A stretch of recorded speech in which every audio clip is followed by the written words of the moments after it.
We're going to be reviewing a mock draft from Field Yates from ESPN. It's a one-round mock draft. We're going to look at the picks. We're going to look at this for fantasy football. On top of that, if you don't have ESPN Plus, this is going to be a free look for you. Click that subscribe button. Stop missing this draft analysis, but we're going to dig right on in this. We're going to see what's going on with this mock draft. I took a quick view at the top, so a lot of this is going to be a surprise to me. But there's the cover art. There's Field Yates, his mock draft. Let's take a look at the picks. Obviously, I want to see who's going off first off the board. Travis Hunter to the Titans. He's going to be a top pick.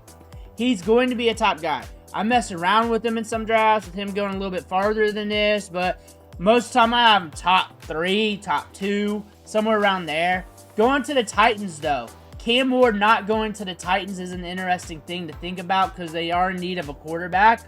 So maybe they pick up another quarterback in the offseason. Maybe something like that happens. Travis Hunter, when you look at him, he can play on both sides of the ball. And that's a good thing for the team. They also need help at wide receiver. And he's going to help you at defensive back as well. Multifaceted player when it comes to straight talent. I think if you're going to go non-quarterback, I'd go Abdul Carter. I think I'd do that. I don't think I'm going to mess around and not let that guy slip. I think I'm going to go Abdul Carter if I was going to do that. And I think this is going to be one of those mock drafts since it's early February. We're going to try and get those clicks. We're going to try and get those clicks because clicks are going to come a little slow. And you're going to see that as a trend in all these mock drafts. When it comes to Travis Hunter going to the Titans, talent-wise, it's fine. I just feel like need and other players available. I don't think that's likely to happen. Abdul Carter to the Cleveland Browns. That's a very interesting one, considering there was 2 quarterbacks on the board there. But Abdul Carter, I can't pass on him. I like him a lot. He deserves to go high. He is probably my top player in the draft. He is my top player in the draft. I'm not wishy-washy on that. He is my top player in the draft. Myles Garrett probably gone.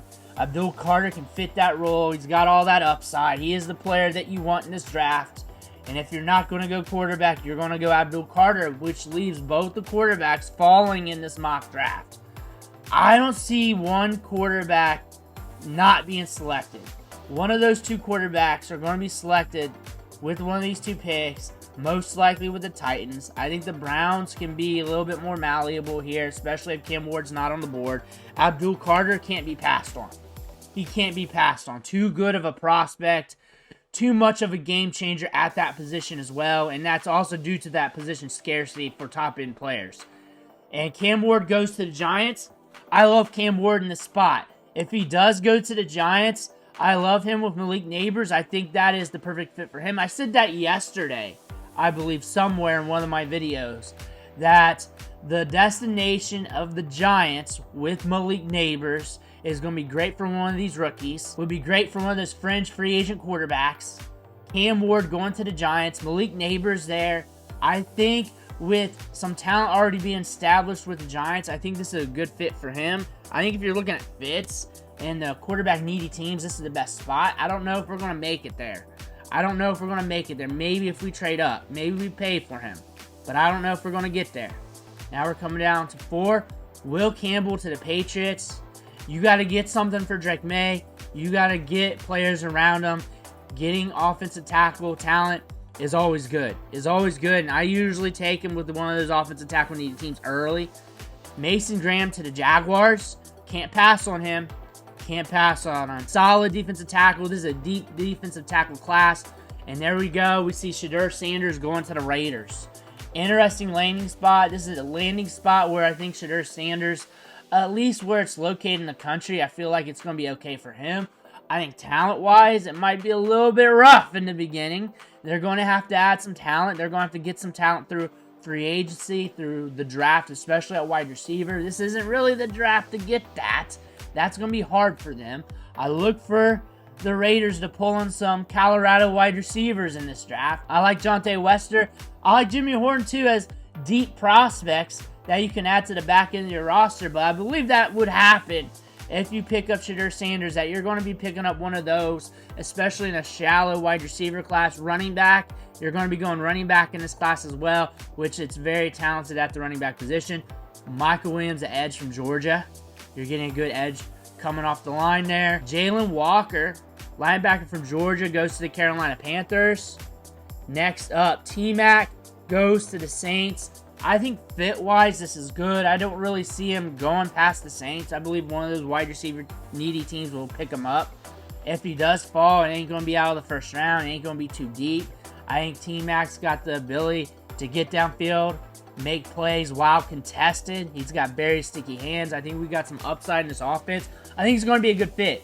A big ADOT at Arizona, double-digit ADOT. You're going to get that here with the Saints. I think he's going to be good for fantasy in this position. Rashid Shaheed was pushing it downfield before he got injured. I think you're going to see something like that with T-Mac. Over the long run, you're going to see a good wide receiver for the Saints. Bears get Calvin Banks.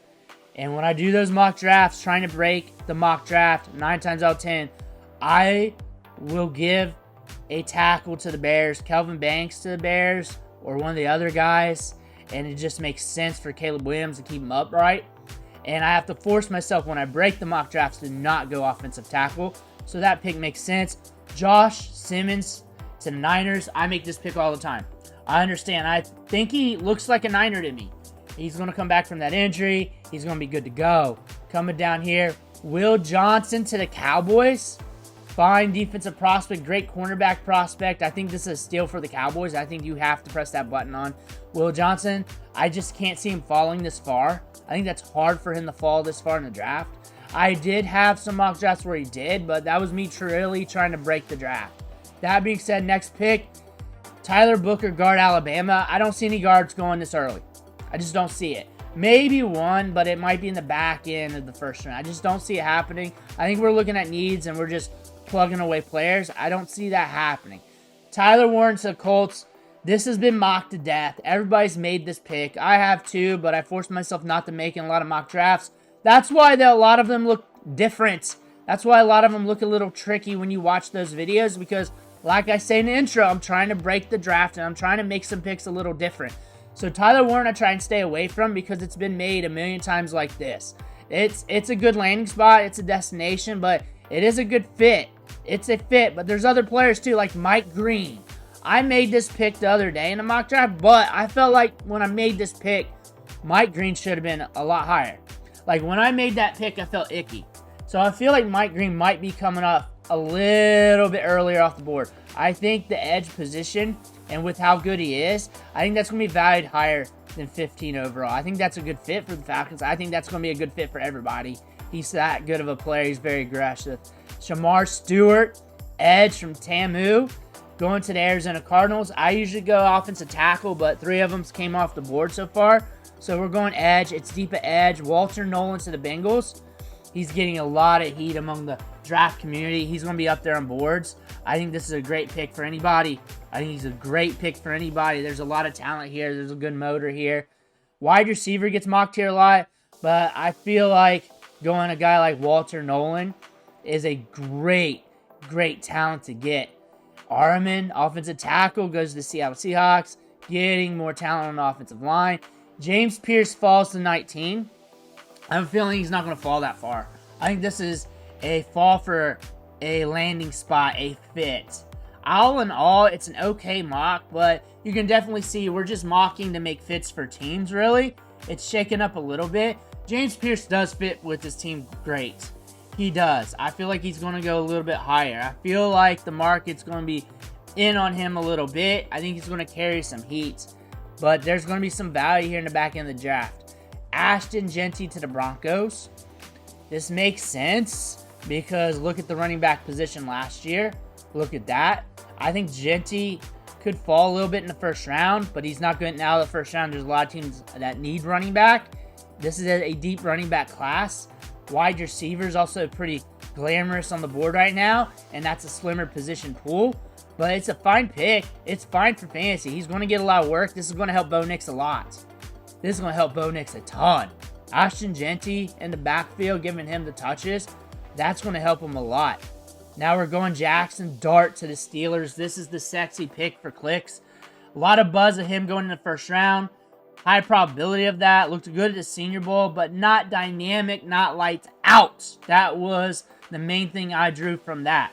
Jackson Dart to the Steelers. They get a quarterback. They might go for a veteran that way. Moving down to our next pick. Chargers go Colston Loveland. We've made this pick a lot for the Chargers. Makes sense. Harbaugh getting a Michigan guy. Good fit at the tight end spot. It's really going to help the passing offense. Colston Loveland's going to have a lot of upside in this offense. And he's a good receiving tight end. Once he's developed, this offense is going to start kicking a little bit more. And the Packers go Maxwell Hairston, cornerback from Kentucky. I don't usually see him too high on the rankings, especially over at PFF. So this might be a guy that he's in on. So now we're looking at the Vikings. Derek Harmon, defensive tackle from Oregon, plugging up that inside. Luther Burden falls to the Texans. I think there's a chance he falls this far. I think there's a chance. It's not like he was overly productive or anything, where he was lights out with his production profile. I think he's going to be selected a little bit earlier than this. I think he's too talented. I think he's too talented of a wide receiver. And when you look at this wide receiver class, how shallow the position pool is, it's going to be hard not to pull the trigger knowing that you're going to go to round 2, 3, 4, 5 with that pool zapping up. I think he's going to be selected before this. This is another pick for Fitz. But to the Texans, he fits. He fits, him and CJ Stroud. I mean, easy first round in Dynasty rookie drafts. You're liking the Texans. Everybody liked the Texans going into last year. This is a great fit. This is a great fit. Josh Connerly to the Rams. Saw him get blown up a few times at the Senior Bowl. But we are like 5 offensive tackles deep right now. Offensive tackles having a run. But you're getting that offensive tackle for the Rams. Malachi Starks falls to the Ravens. I think this is too far. But for the positional group, you don't want to pay too much. But I think he's going to go earlier than this. I think he's going to go in the top half of the first round, somewhere in the middle to top half. I think this is too low for him. But this is a great pick for the Ravens, obviously. I think this is a tremendous talent. I have never had him fall this far in a mock draft. Lions go Gray Zabel. So I think this is a great pick. I think this is a Dan Campbell type of pick. Commanders go Mika Igbukka. They like Ohio State wide receivers. I don't think he's going to fall this far. I think if they're going to want Mika Igbukka, they're going to have to trade up. They're going to have to trade up. He'll be a good fit for Jaden Daniels, of course. Him and McLaurin would be a good fit together. McLaurin taking the top off. Mika Igbukka, short to intermediate and taking the top off. He's like a running back with the ball in his hands. Him and Terry McLaurin would be a good fit together as well. Kenneth Grant, defense tackle from Michigan to the Bills. Could be a possibility. Could be a possibility. I have him going a little higher than this in a lot of mocks. Could be a possibility. Donovan Jackson, offensive tackle / guard to the Chiefs, getting them more help on the offensive line. Makes sense to me. And then the Eagles go Jihad Campbell, linebacker from Alabama, getting them some talent there at the linebacker position. I'm also seeing him fall to the second round. However, at this spot, those last couple picks in the first round, you can really take luxury picks. The position wells are starting to dry up to where these teams could really go some weird ways with you. Because when you look at the position wells, tackle, defensive line, offensive line, the defensive side of the ball with safety, DB, those wells are starting to dry up. And some of these teams on the back end, they're pretty good all over the place because obviously they went deep into the playoffs. That's a good spot for a luxury pick that could blow up social media on draft night. So be on the lookout for that. I could definitely see that happening. We're seeing that in a lot of the mock drafts where we're on the board here and we're like, everything's kind of tight. Our position of needs aren't too drastic here. We could probably go another way just to get a little extra boost in the offense. Let me know what you think in the comments below. Make sure to hit that subscribe button on the way out. One thing for watching. Catch you on the next video.